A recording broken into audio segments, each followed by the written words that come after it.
Isang bagay lang pwede kong gawin para mapatawad niya ako. Isiwalat ng nalalaman ko.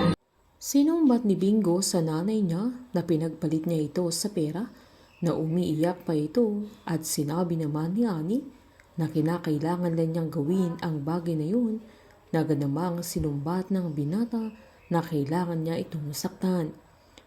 Humingi si Ani ng sorry kay Bingo ng paulit-ulit, na hiniling pa niyang bigyan siya ng binata ng isa pang pagkakataon na sana'y mapatawad pa siya ng anak niya.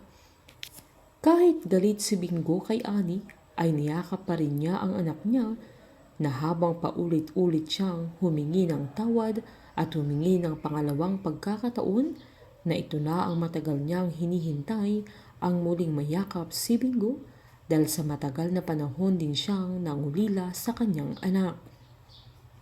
Hindi naman agad kinalas ni Bingo ang yakap ng nanay niya.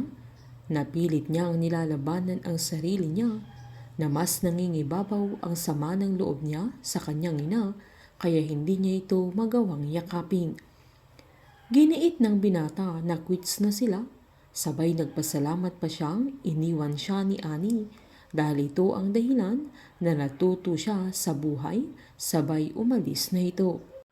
Tuliro si Bingo sa pag-alis niya sa bahay ng nanay niya, na hindi niya magawang tanggapin ang nanay niya, lalo't hindi pa sinasabi ni Ani ang iba pang dahilan kung bakit hindi niya agad hinanap si Bingo. Tiniis lahat ni Ani ang mga galit at panunumbat ng kanyang anak, dahil hinihintay niya yung tamang panahon para hindi masira ang mga plano niya at lahat ng pinaghirapan niya, kung aaminin na niya ang lahat. Habang kinausap ni Yaya Ling si Ani upang ipaliwanag niyang hindi pa ready si Bingo na patawarin siya at tanggapin siyang muli. Sinaad naman ni Ani na isang bagay ang nakikita niyang pwede niyang gawin para tanggapin at patawarin siya ni Bingo. Yun ay ang isiwalat niya sa lahat ang tungkol sa nalalaman niya sa pagkamatay ni Divine, sabay giniit niya sa yaya niya na konting panahon na lang ay masisira na ang mga Diyos, kagaya ng pagsira nila sa buhay niya. Gustong ipakita ni Ani kila Cindy na wala nang pag-asang magkaayos sila ni Bingo, para hindi nila idamay ang binata sa plano nila kung papaano siya patatahimikin nila Cindy at Gina, maging si Charleston.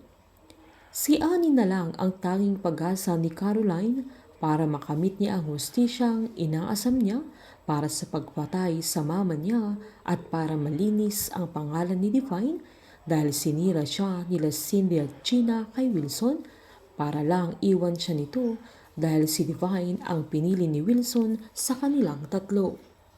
Pagsisisihan nila Cindy at Gina ang mga kasamaang ginawa nila, na wala isa sa kanila ang pipiliin ni Wilson, at si Caroline pa rin ang magiging tagapagmana ng GLC, na kahit si Bettina na ang bagong COO.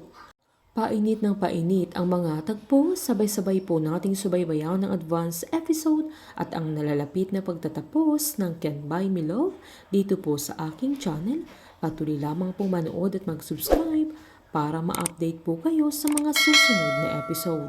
Marami pong salamat.